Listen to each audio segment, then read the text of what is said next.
Prova de Bala. Olá, sejam todos muito bem-vindos ao A Prova de Bala. Eu sou Carla Albuquerque, estou aqui com meu querido amigo e parceiro Thiago Pavinato. Tudo bom, Thiago? Olá, Carla, boa noite. Gente, nós vamos trazer aí essa questão da Cristina Kirchner. Ela foi condenada a 6 anos no regime fechado, em primeira instância, por corrupção, por ser a mandante de uma quadrilha ali criminosa. E a gente vai discutir o que vem acontecendo com a Argentina. É muito triste, muito triste. O Pavinato vai explicar para a gente porque essa é uma condenação em primeira instância, ela ainda pode recorrer. E o que acontece? Se ela for condenada em todas as instâncias, ela nunca mais poderá ocupar um cargo público. Mas também tem um detalhe... Também tem um mas. Sempre tem um mas. Tem um mas. Porque lá na Argentina, as pessoas com mais de 70 anos têm o direito à prisão domiciliar. E vamos lembrar aqui que a Cristina Kirchner... Apesar dos cabelos vermelhos... Exatamente, tem 69 anos. E esse caso diz respeito... né? Aquele empresário, o Lázaro Baez, a gente até trouxe aqui quando ela sofreu aquele atentado, lembra, Pavinato? Exato. E ele é um empresário, né, de grande sucesso na Argentina, porque veja só, ele conseguiu 51 contratos, mas todos os contratos com o governo argentino. É uma empresa que teve ali um grande sucesso, um grande crescimento, a gente até vai trazer os números mais para frente, com licitações do governo da Argentina. E pasmem, quando tem uma troca de governo, o que acontece com a empresa do Baez? Ela desaparece. Essa empresa fez assim, Lázaro Baez já pegou 6 anos de cadeia. 6 anos. E temos outros integrantes ali do governo também que estão arrolados, né, nessa grande confusão de corrupção.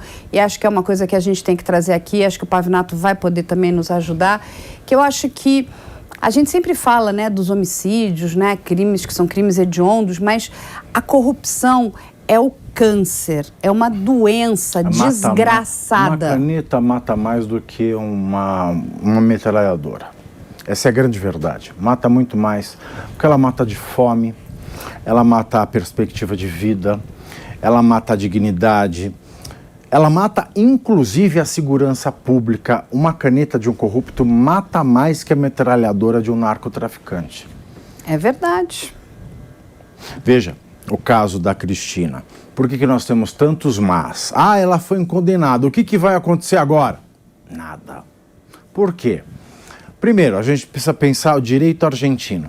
O direito argentino ele tem a mesma matriz que o direito brasileiro, que é a matriz do direito romano.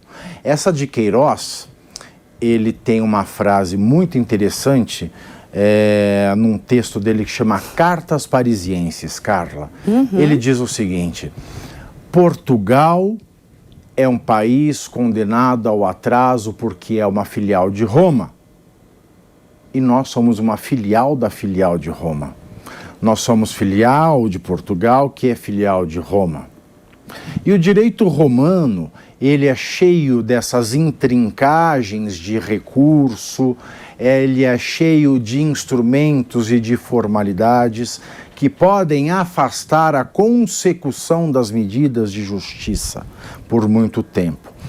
Mas mais do que isso, porque a Alemanha também tem a matriz jurídica no direito romano, como tem o Brasil. Só que na Alemanha as coisas acontecem mais fácil, porque na Alemanha o direito romano que serve de matriz é um direito romano puro. E aqui no Brasil e na América Latina é um direito romano impregnado pelo direito canônico.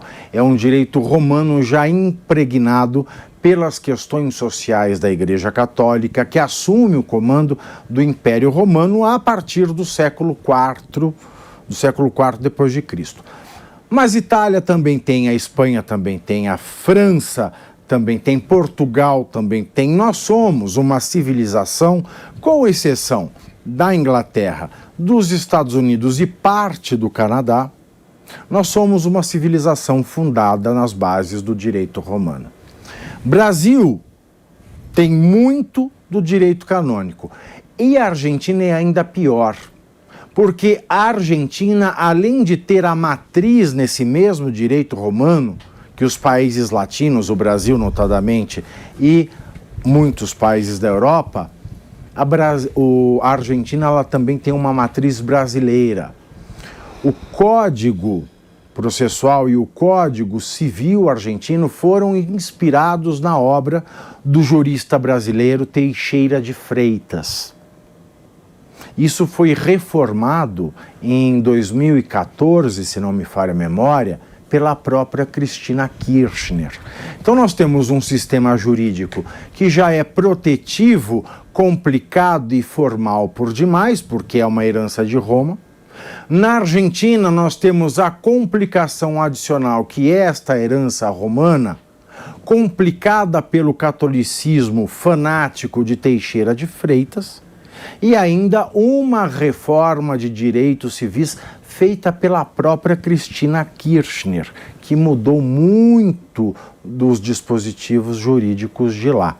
No caso dela, condenada a tantos anos de prisão, o que vai acontecer a ela? Nada. Por quê?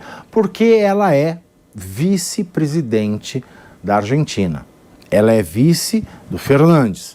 Ela é a vice-mandatária geral da nação eleita democraticamente. E porque ela ocupa este posto, além do fato de ela ainda poder recorrer à Suprema Corte Argentina, mesmo que ela seja condenada na Suprema Corte Argentina, ela, ocupando o posto que ocupa, só pode dele sair através do impeachment.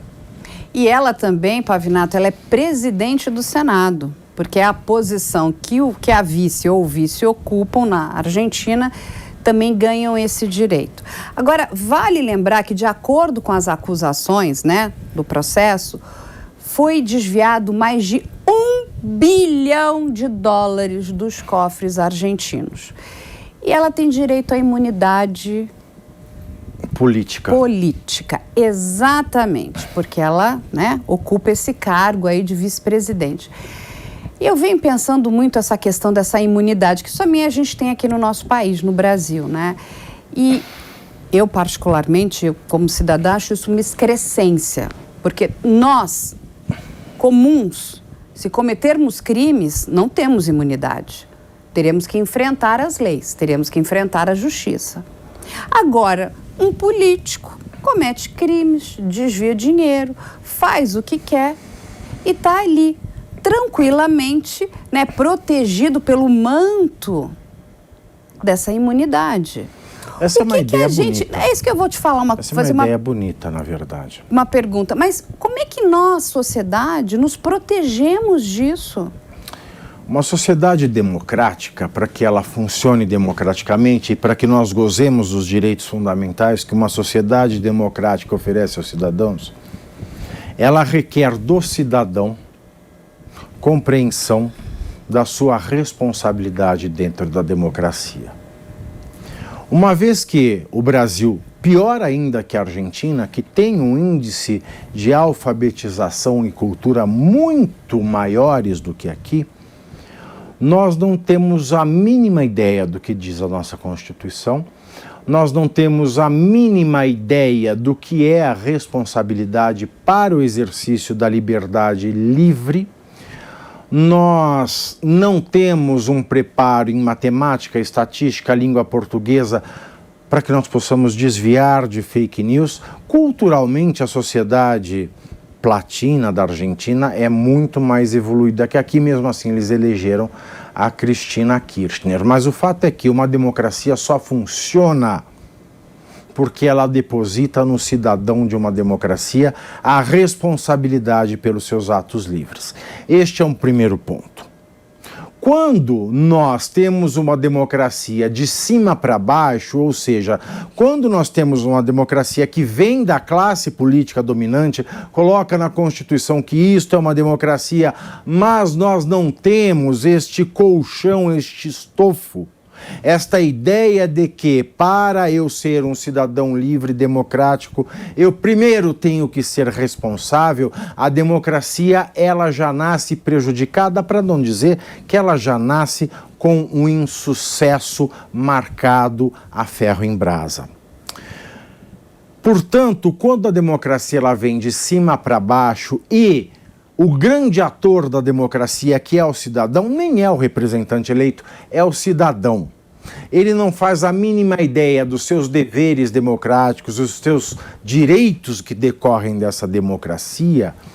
Nós acabamos numa tirania que se disfarça de democracia, cuja representatividade real se disfarça apenas pelo direito de voto, e eles legislam tudo aquilo que vai contra o povo, que é o principal agente, é o principal personagem, é o principal beneficiado da democracia. E o que aconteceu lá e o que acontece aqui é a mesma coisa.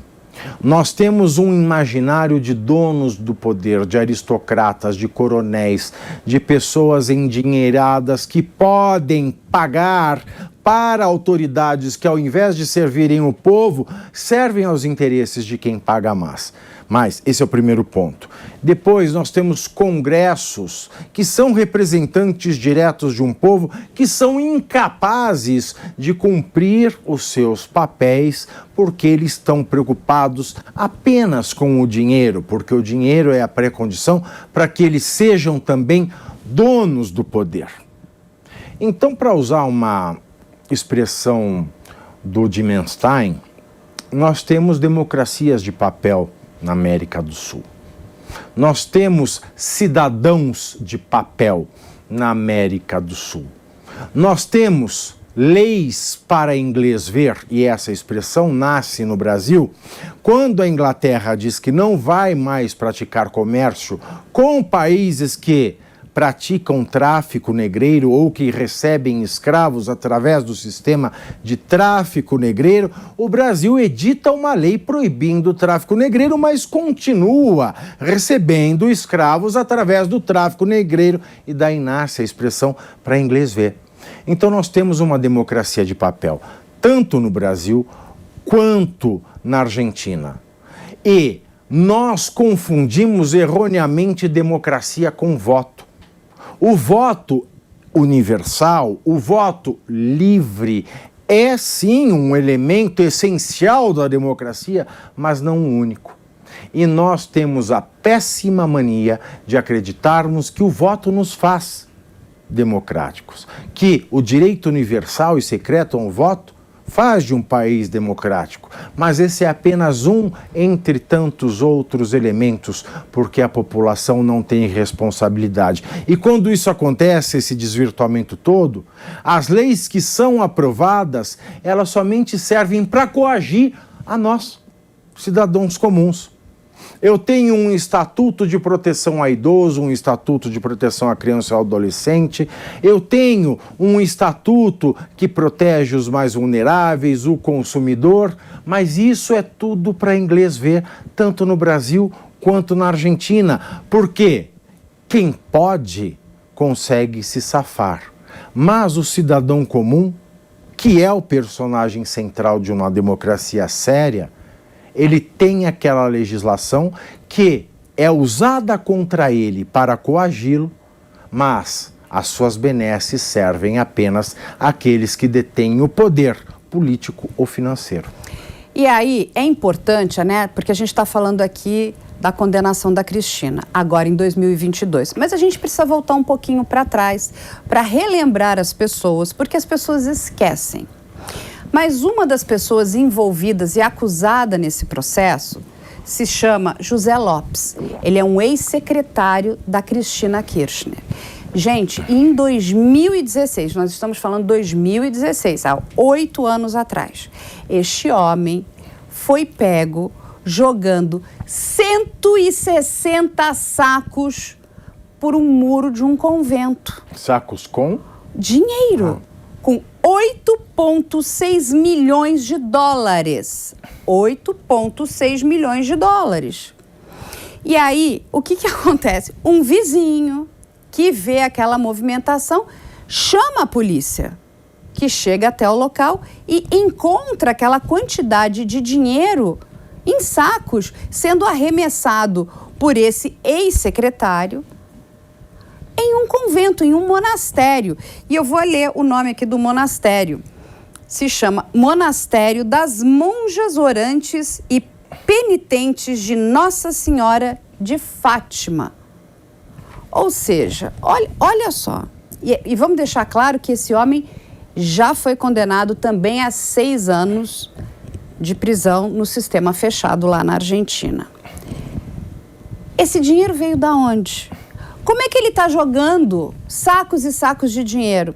Aí, a madre superiora, né, desse convento, uma senhora de 94 anos, ela diz o seguinte: não, eles têm passe livre, né? Eles podem vir aqui, eles vêm muito. Agente do governo levar dinheiro para dentro de um convento que seria enterrado. E ela fala: não, ele não é o primeiro. Outros agentes do governo também já vieram aqui. Ou seja, tá tudo errado. Então, enquanto você tem ali uma elite que está ligada ao governo, enriquecendo, gente, enterrando dinheiro, a pobreza assola na Argentina. A quantidade de pessoas, né, que estão decaindo, né, estão indo para um nível de pobreza absoluta, vem aumentando de forma assim chocante. Eu estive na Argentina semana passada.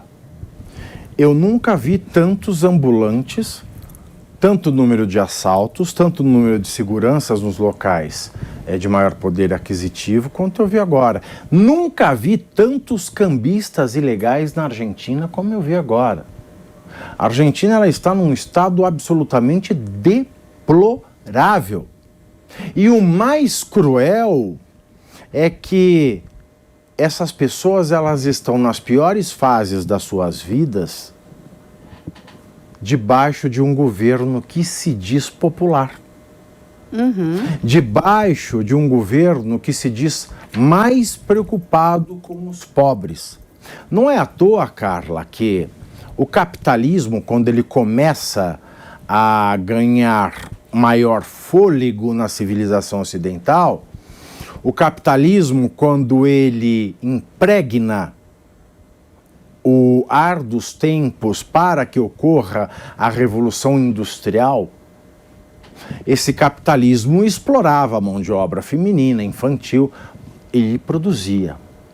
Marx, que é o pai do esquerdismo moderno, ele faz o seu livro Capital, ele constrói o sonho daqueles que até hoje se dizem defensores dos mais pobres, mas só se dizem defensores dos mais pobres, que é da boca para fora. Marx, ele monta a sua teoria com base na exploração do menos favorecido. E olha que coisa interessante. Esta parte da obra de Marx, ela é essencial para a humanidade. Por quê? Porque o capitalismo incorpora a crítica da exploração do trabalho. E o que o capitalismo faz?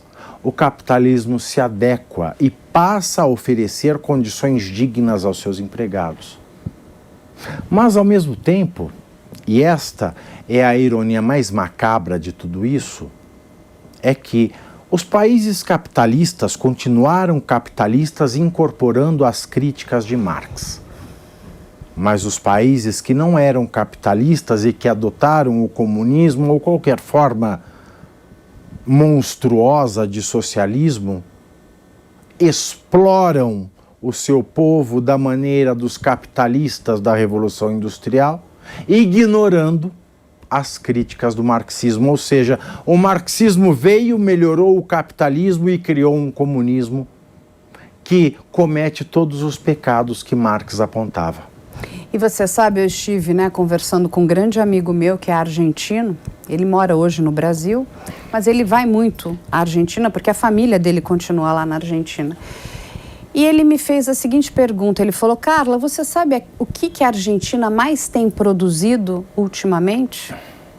Sabe o que ele me respondeu? Pobres. O que a Argentina mais produz naquele país são pobres. Nós temos um economista que vem sempre ao programa Pânico e ele trouxe o produto que é o maior sucesso no supermercado argentino. Linguiça de polenta. Meu Deus. Linguiça de polenta. O Segré me trouxe um saco de linguiça de polenta. E aí eu quero, né, vou repetir a frase dele, porque é uma frase que é muito impressionante, é muito marcante. Ele me disse o seguinte, a Argentina está produzindo muitos pobres, e quanto mais pobres, melhores para as eleições do kirchnerismo. Por que isso? Não é? Aí você está naquela pobreza absoluta, você precisa o quê, né? Daquela mão, aquele afago do governo. E os dados, Pavinato, e as pessoas que nos assistem, são de horrorizar. A Argentina tem 45 milhões de habitantes. Sabe quantos trabalham? 12 milhões. Somente 12 milhões. Ou seja, é inviável. Aquele país está falido.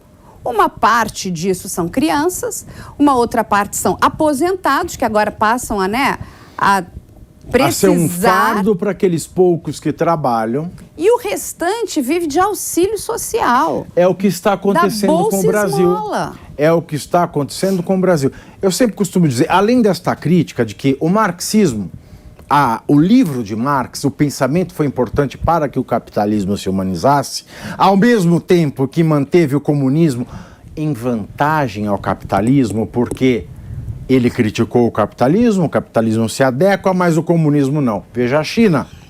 Veja a China. As pessoas trabalham como se escravas fossem, como se fossem aquelas mulheres e aquelas crianças da Revolução Industrial da Inglaterra. E até quero trazer um dado aqui, porque nós vamos trazer nos próximos programas a questão do que está acontecendo com as fast fashions, que é onde ficam, né, a produção dessas empresas. Fica na China e na Índia. Cada empregado precisa produzir 800 peças por dia. Sabe quanto eles recebem por cada peça? 0,20 centavos de real. Pois é, exatamente. E se a peça não estiver boa, eles descontam. Isso é trabalho? Isso está é o correto? comunismo. Esse é o espírito marxista desses países hipócritas que se dizem melhores do que aqueles que pagam bem a sua mão de obra, que dão folga, que dão férias. Isso é ridículo. Mas veja, além desse ponto do comunismo, ele não ter adotado as próprias críticas que transformaram o capitalismo, o marxismo ou a militância marxista ou pseudo-marxista, chame do que você quiser, eles perceberam o seguinte durante a Revolução Histórica. Nós temos uma classe de oprimidos que na época de Marx, quando ele escreve, são os proletários. E ele chama o proletário de classe universal. Quando o proletário, porque o capitalismo, ele prestou atenção na crítica de Marx. Quando o proletário melhora de vida por conta do capitalismo, ele diz, essa teoria de Marx não é para mim. E qual é a ideia genial dos psicopatas ou sociopatas políticos que controlam militâncias? Para que nós não percamos a nossa razão existencial, nós precisamos de opressões que nunca acabem para que nunca nos faltem oprimidos. E é isso que acontece. Quanto menos trabalho, mais necessitados. E quanto mais necessitados, mais Estado. E quanto mais Estado, sempre será eleito aquele que estiver disposto a manter numa condição de necessitado, aquele que está nessa condição, muitas vezes porque este político tirou dele a condição de ser uma pessoa autônoma, não capacha. Isso me preocupa no Brasil. Por quê? Não sei se você conhece esses dados, Carla, mas da população adulta brasileira, apenas 20% são pagadores de imposto de renda. Uau! Só 20% da população brasileira adulta paga o imposto de renda. O governo recentemente eleito de Luiz Inácio Lula da Silva promete mudar o corte do imposto de renda de R$2.000 para R$5.000. O que isso significa? Que cerca de 8% da população brasileira adulta vai pagar imposto de renda. Exatamente. Agora, além do imposto de renda, nós temos o imposto que ninguém vê. Temos vários. O imposto da cesta básica, do supermercado, do serviço, que ninguém sabe que está pagando. Então, o governo ele dá um auxílio, a pessoa devolve parte desse dinheiro em imposto que ela não sabe que é imposto. Ela não paga imposto de renda, tudo bem, mas ela paga tanta outra coisa na cesta básica que ela está devolvendo o dinheiro do auxílio do governo para que o governo auxilie mais pessoas. Mas o aumento do imposto de renda, ele criou uma roda, né? E ele diminui o salário do trabalhador. Para ele, governo. Ele diminui o salário do trabalhador e diminui a disposição de quem quer tomar risco, ou seja, o empresário, de criar mais emprego. Então você diminui o interesse na criação de emprego, cria mais desempregados e cria mais necessitados. Miseráveis. A situação é a mesma. É um círculo vicioso, isso não é um círculo virtuoso. E aí, mas vamos voltar um pouquinho mais para trás, lá na Argentina? Só para fechar então, o Brasil, fecha. O auxílio emergencial, que vai voltar a chamar Bolsa Família, além dos R$600, aqui no Brasil, vai se dar mais R$150 por cada criança de até 6 anos. Ou seja, num prazo de 6 anos, se uma gravidez tem 9 meses, eu consigo fazer 8 crianças.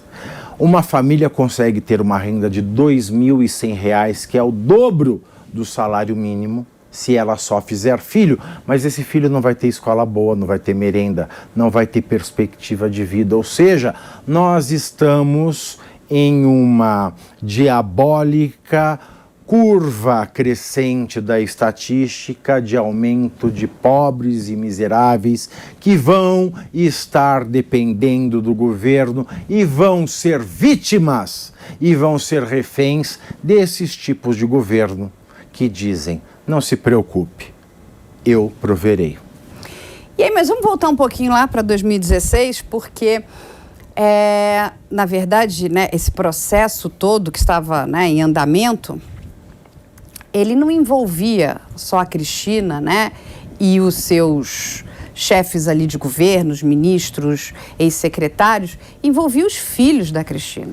Vamos lembrar que a Florência Kirchner, uma moça, ela possuía, gente, no cofre Banco de la Galícia, 4,6 milhões de dólares em notas. E veja que é muito menos que um gerentinho da Petrobras. Exatamente. Em notas. E mais 800 mil dólares numa poupança. Que ninguém explica como esse dinheiro foi parar lá. Isso porque ninguém rasgou o colchão dela. Exatamente. E essa operação se chama Hotel Sur e Los Sócios. E o que acontece? A Cristina tem, né, aquela imunidade. O filho da Cristina, também político, com imunidade. O que aconteceu com a Florência? O menino ficou doente. Ficou doente. Lembra da filha da Flor de Lis? Ficou doente. Você sabe para onde ela foi? Onde ela foi se tratar? Em Cuba. Foi se tratar claro, em Cuba. Porque lá existe uma medicina de ponta. E a medicina na Argentina é muito ruim, não é? Ela teve que fazer um tratamento em Cuba e ela não podia retornar porque o tratamento que ela fazia em Cuba, ela não tinha, né, como fazê-lo. O emplastro sabiá só faziam lá. Na Argentina.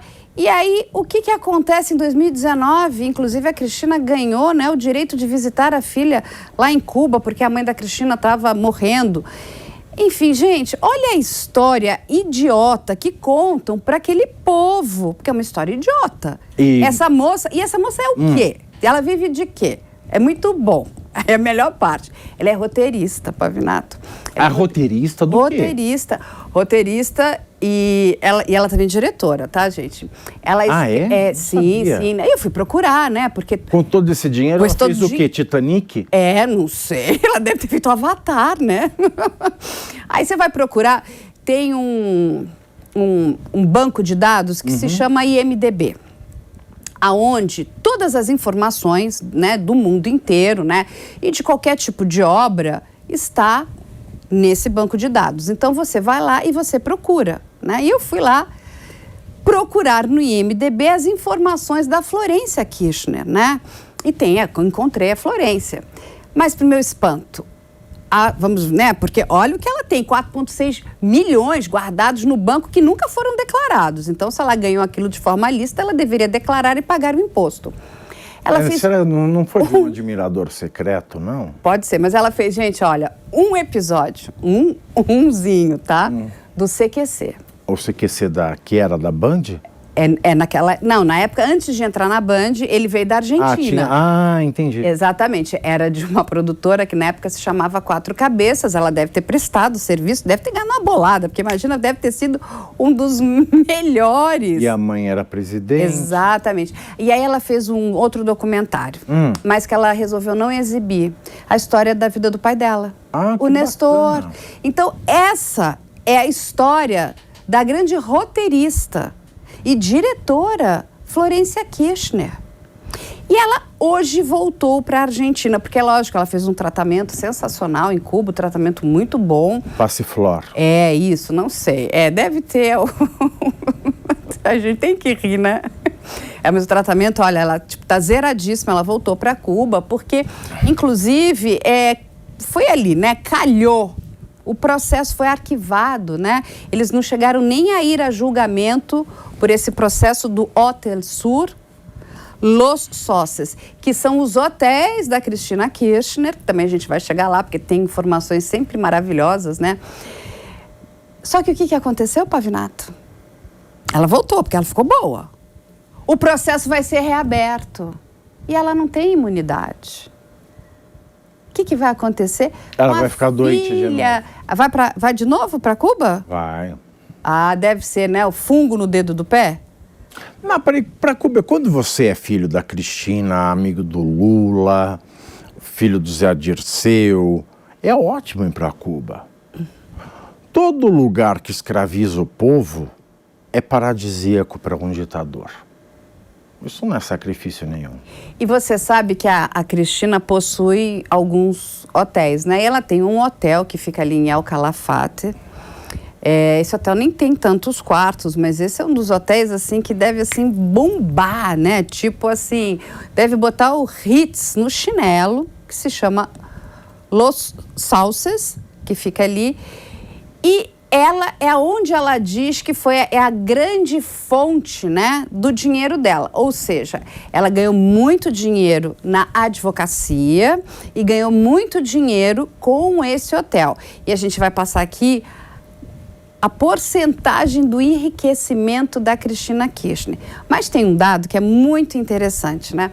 Os argentinos acreditam que aquela região onde ficam os hotéis da Cristina Kirchner possuem containers enterrados com dinheiro. Isso nunca conseguiu ser provado, ninguém nunca achou esses containers, mas qualquer pessoa... Quem consegue entrar numa área de propriedade dos Kirchner? Como é que você vai achar? Então, mas quem vai para a Argentina e principalmente naquela região, todos os argentinos, você sabe que a Cristina enterrou, né? Containers. Aí você pergunta, mas já acharam os containers? Onde saiu? Então, tem essa... Ninguém entra e ninguém sai daquele hotel. Não é? E aí, gente, em 2015, a senhora Cristina Kirchner enriqueceu 772,97%. Esse foi o enriquecimento de uma pessoa que trabalha para o povo da Argentina. Você me explica como? Explico, mas não falo porque senão dá um dano moral, dá uma calúnia, uma injúria, uma difamação, porque afinal de contas, infelizmente, na América Latina, a justiça ela não tem gozado de um bom prestígio. Aliás, a Cristina, depois que saiu esta condenação, antes mesmo de sair essa condenação, no dia da audiência em que ela seria julgada, ela se comparou ao presidente eleito brasileiro Luiz Inácio Lula da Silva, dizendo que ela estava sofrendo uma perseguição do judiciário argentino com motivação puramente política. Então é melhor não dizer. Pode ser, Clara, pode ser que ela tem um admirador secreto que tenha mandado milhões e milhões de dólares. Eu não posso descartar essa hipótese. Ela recebeu uma doação, não é? Exato. Você frente acha, a essa seriedade judicial que nós temos aqui na América Latina. Mas me diga uma coisa, quando você recebe uma doação, porque vamos conjecturar, não, você né? não, você fala de alguém, um terceiro, porque eu nunca recebi nada. Aliás, quem me deve não me paga, a doação é a última coisa que eu recebo. Então, mas digamos, a pessoa que recebe uma doação, essa doação não paga imposto? Paga, claro que paga. Então, mas ela então teria que pagar, não é? Imposto. Aqui no Brasil,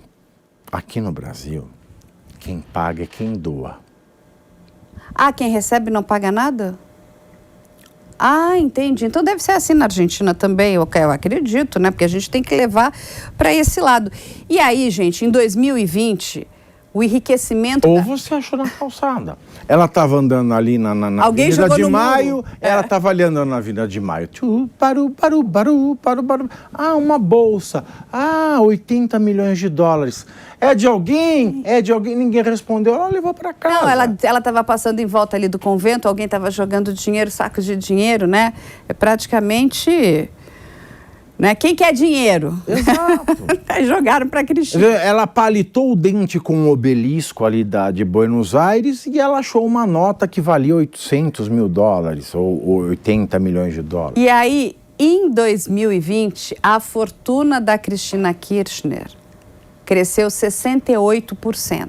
Gente, um país que vem sofrendo, que vem empobrecendo, como é que um agente público tem esse aumento no seu patrimônio? A moeda está ruindo. Eu fui para a Argentina em 2019, cheguei lá, fui lá fazer meu câmbio no Banco da La Nación Argentina, lá no aeroporto, peguei um monte de nota, etc. Sobraram umas notas, voltei para a Argentina em 2021. As notas de 1 e de 5 já não valiam mais. A moça falou assim, pode pôr no lixo. E eu amassei todas as notas de 1 e de 5 e joguei no lixo. No final de semana passada, eu voltei para a Argentina, eu ainda tinha algumas notas de 10. Aí fui usar a nota de 10, a moça falou, não, pode amassar e jogar no lixo. Como é que um país desse tem rendimento? Não, nenhum. E aí vale lembrar também que esse Lázaro Baez, né, que já foi condenado também a 6 anos em regime fechado, aí tem um outro dado. O patrimônio pessoal dele cresceu 12.000% de 2004 a 2015. Olha o período aqui, né, o período em que a família Kirchner estava no poder.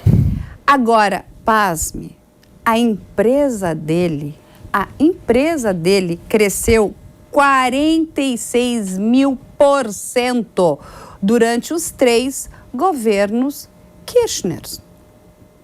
E aí eu te pergunto, sabe o que aconteceu com a empresa dele depois? Sumiu.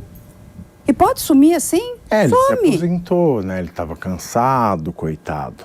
Então saiu o quê? Falei, não, agora eu vou descansar, já fiz muito pela Argentina, ganhei muito dinheiro com obras que eu não terminei, então eu vou descansar. Agora, ela diz, como você muito bem falou, que ela está sofrendo um ataque, né? É um ataque um golpe político através do judiciário. Através do judiciário, que o judiciário está fazendo um escarcéu com a vida dela. Isso é verdade? Porque esse processo durou 3 anos e meio, né?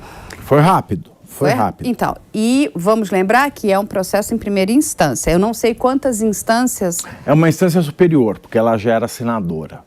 Tá, então ela tem direito a quantas... Ela tem direito ao recurso à Corte Suprema Argentina agora, que é o equivalente ao STF. Porque ela nega todas as acusações. Claro. Ela é uma pessoa muito honesta. Carla, quando eu estava na faculdade de Direito, meu falecido professor de Direito Penal, o Antônio Luiz Chaves Camargo, Ele dizia, se você for advogar na área criminal, o grande conselho para o seu cliente é negue tudo.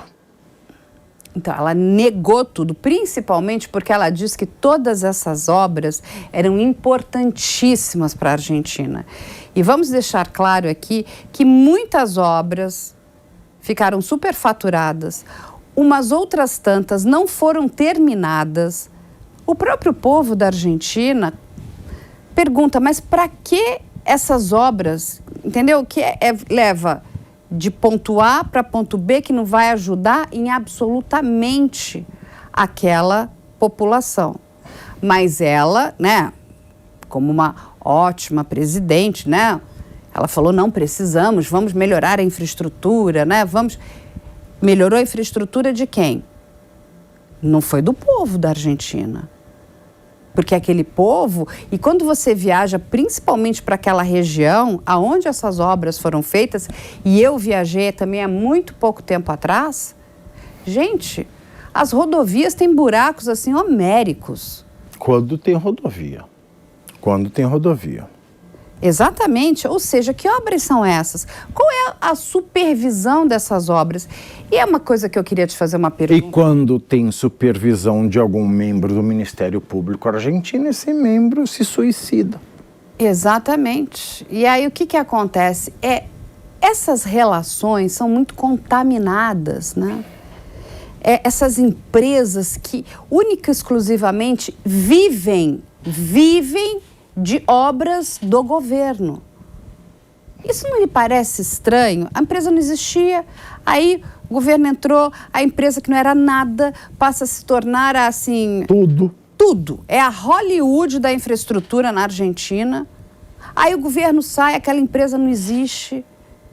Assim, isso gera um mal-estar muito grande. E aí o governo que controla, que diz que empresa que vai receber aquele determinado dinheiro, como é que a gente melhora esses mecanismos de controle? E eu te pergunto até de forma jurídica, como é que o povo se protege?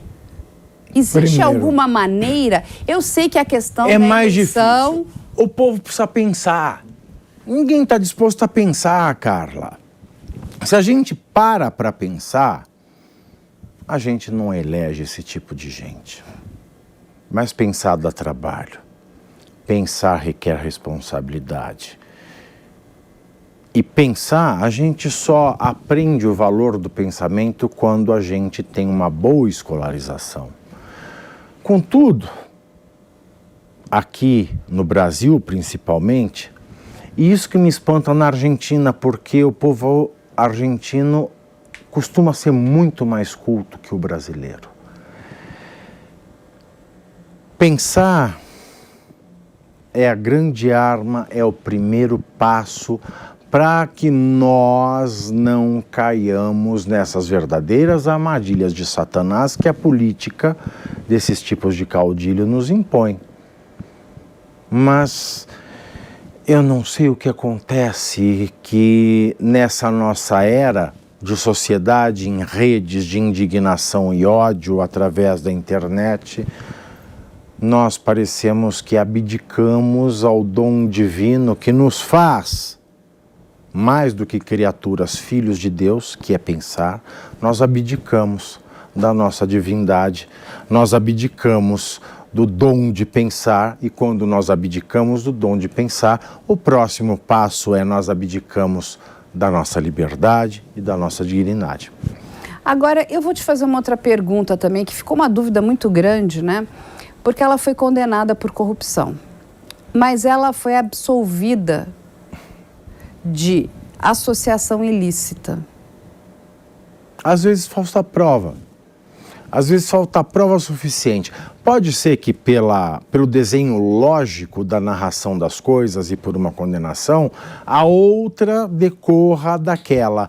Mas se não existem substratos materiais que o provem, ela tem que ser absolvida. Porque é um princípio do direito penal, quando ele sai do medievo e entra na modernidade, a necessidade da prova para que alguém seja condenado e, no caso de dúvida por falta dessas provas, que materializem esse crime que ela teria cometido. No caso de dúvida, a decisão tem que ser em favor daquele que é o acusado, do réu. Então, pode ter sido por falta de prova. E aí, né, a gente leu nos jornais aí que o próximo presidente eleito, ele se solidarizou a Cristina Kirchner. Isso me deixa um tanto quanto incomodada, e eu vou lhe dizer por quê. Eu acho que também isso lhe incomoda, porque ela, de fato, foi investigada. A Justiça da Argentina comprova, né, essa corrupção que envolve o nome dela. O dinheiro existe. O dinheiro existe, Carla. O dinheiro está lá. De onde surgiu esse dinheiro? Quem é que caiu da minha carteira 80 milhões de dólares? O produto do crime existe. Exatamente. Aí, quando a gente tem tudo isso, né, e tem essa ligação, inclusive, com ex-integrantes do governo dela, ex-ministros, ex-secretários, tem filha, tem filho. Gente, é uma salada de gente envolvida nesse processo. São vários processos. Essa quantidade de dinheiro inexplicável, na conta da filha dela. Não é que assim, na conta de um outro político, um senador, sei lá, um deputado. Não, na conta da filha dela. Não é a falecida esposa, não é um amigo que tem um sítio, não é um apartamento no litoral no nome de uma construtora ou de uma cooperativa, é no nome da filha dela. Exatamente. Aí eu te pergunto, eu achei aquilo, eu não sei, eu achei aquilo inclusive uma afronta à justiça da Argentina, que está fazendo um bom trabalho, que vem investigando de forma bastante complexa, porque a gente sabe que aquele primeiro processo que envolvia a filha dela e o filho, a procuradora vinha ser sobrinha dela. Lembra disso também? Lembro, claro, e lembro também do procurador que morreu suicidado. Conflitos de interesse muito grande. E assim, eu achei no mínimo de mau gosto, né? É de mau gosto com o povo da Argentina. Eu tenho uma conclusão. Em países nos quais a população ela é alijada de uma boa educação e ela não tem a capacidade de parar para pensar com racionalidade e clareza diante de fatos inequívocos.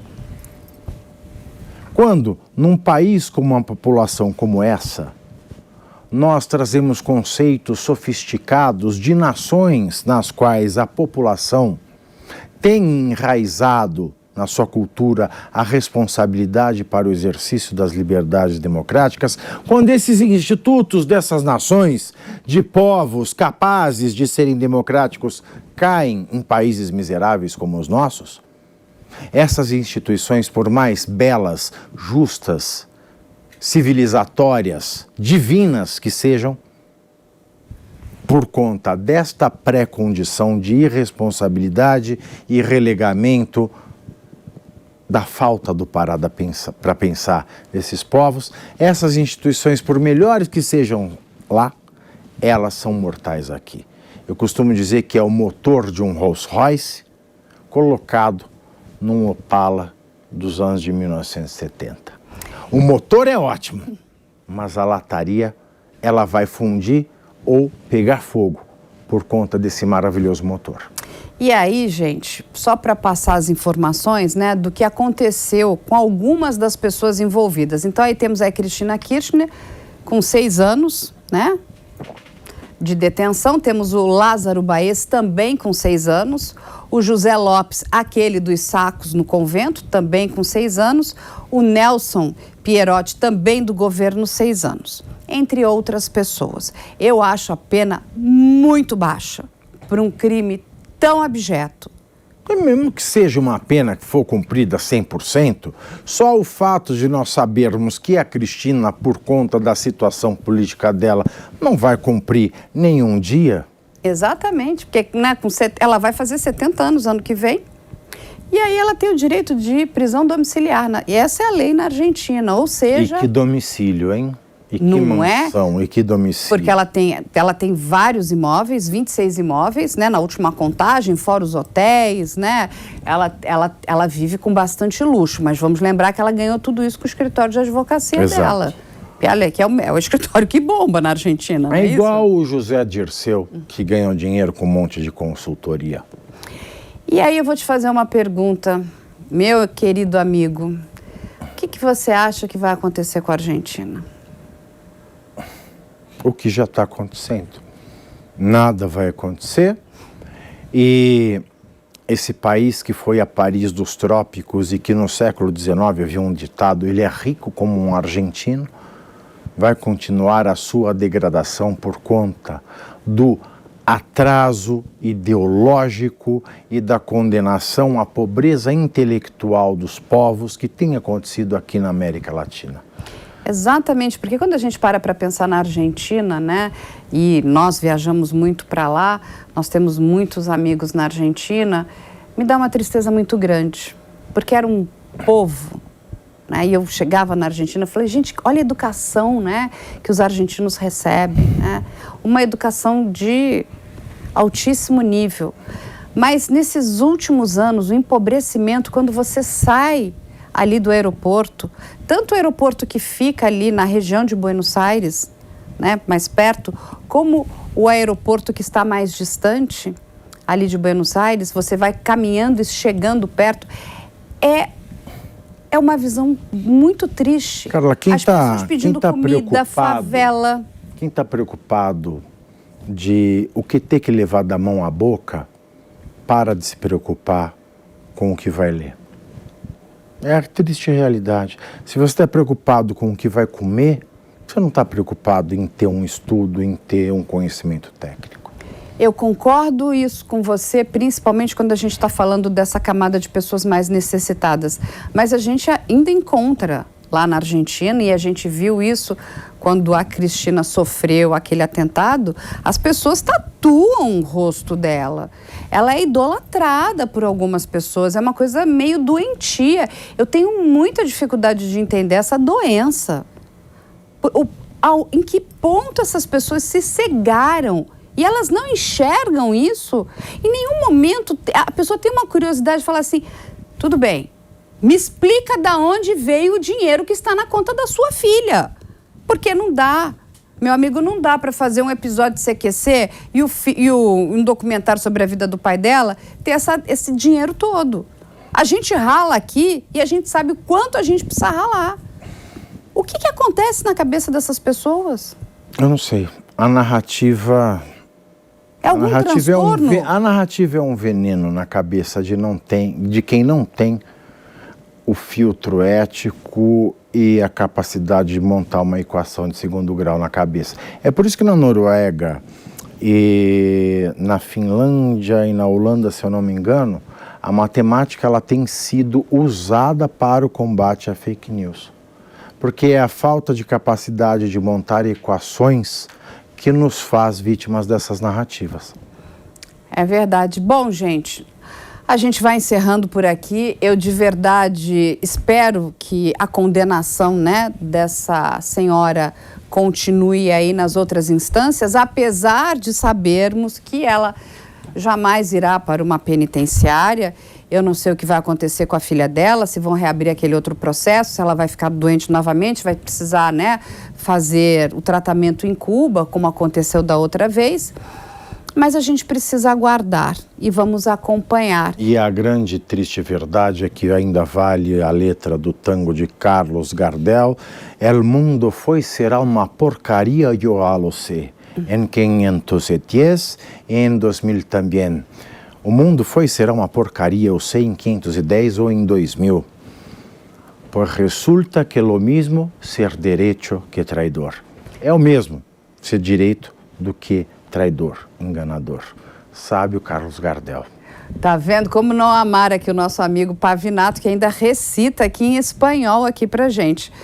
Vamos desejar ali pro povo da Argentina, que eu gosto muito, enfim, que eles consigam encontrar aí algum caminho, né, para sair dessa confusão que eles se encontram hoje, né, e é a pobreza que caminha dentro daquele país, a gente não pode falar nada também, porque a gente não sabe o que vai acontecer conosco aqui.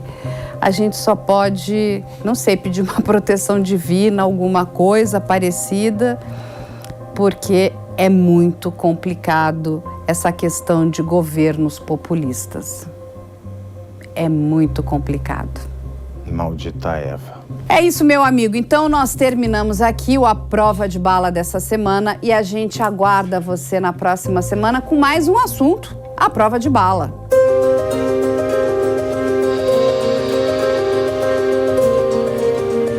A Prova de Bala. A opinião dos nossos comentaristas não reflete necessariamente a opinião do Grupo Jovem Pan de Comunicação. Realização Jovem Pan News.